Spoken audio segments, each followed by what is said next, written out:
Welcome to the Learning Pines YouTube. We hope this video helps. You'll start by confirming the essentials: charge, update, and disable battery saver. Once that's done, open Settings and tap the search bar. Type Media Volume Sync to jump directly to the option. Make sure Bluetooth or wired audio is connected if you plan to sync external devices. Realme sometimes hides the option until an audio route is active.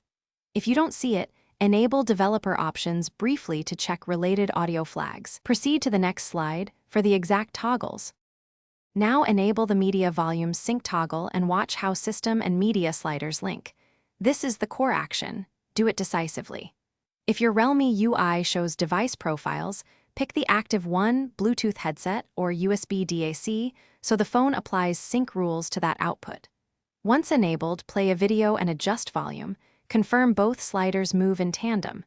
If needed, repeat while switching audio outputs to ensure the behavior is consistent across devices before finalizing. Finish by rebooting the phone so the setting persists across sessions. Once done, retest with typical apps. If the feature doesn't stick, go to Settings Apps, reset app preferences to clear conflicting defaults, then re-enable media volume sync. As a key troubleshooting tip, open developer options and reset audio routing flags or toggle USB configuration.